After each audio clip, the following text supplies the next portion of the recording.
আজকে রান্না করব রাজহাঁসের মাংস।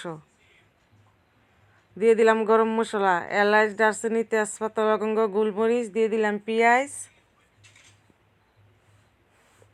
আসসালামু আলাইকুম, আপনারা সবাই কেমন আছেন? আপনাকে তো আমিও ভালো আছি। এখন পেঁয়াজটা ভাজা ভাজা করবো একটু।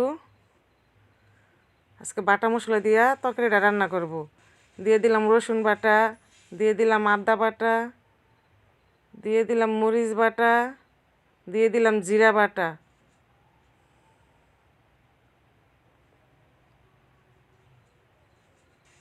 একটু ভাজা নিলাম। দিয়ে দিলাম পরিমাণ মতো পানি কষানোর জন্য। দিয়ে দিলাম পরিমাণ মতো হলুদ, দিয়ে দিলাম স্বাদ মতো লবণ, দিয়ে দিলাম ধনিয়া গুঁড়া। এখন মশলাটা কষাবো।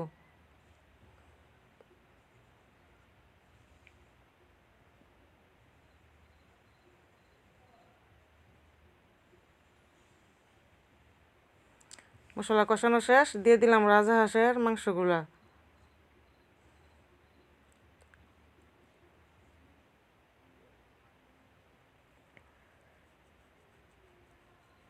মাঝখান দিয়ে একটু লাইড়া দিলাম। রাজহাঁসের মাংস দিয়ে আজকে খিচুড়ি রান্না করব, খিচুড়ি খাবো।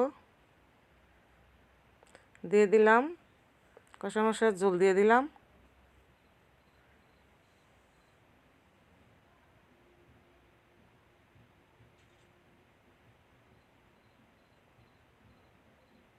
দিয়ে দিলাম গরম মশলা।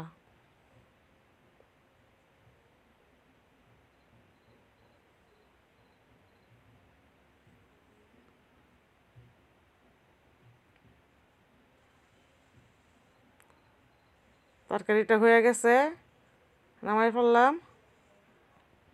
এখন খিচুড়ি বসাই দিলাম।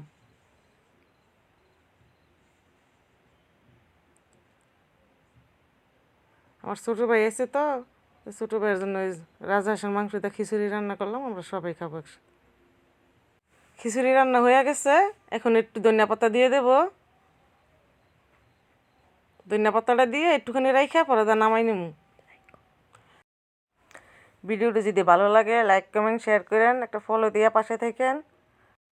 আজকের মতো এখানেই শেষ, সবাই ভালো থাকবেন, আল্লাহ হাফেজ।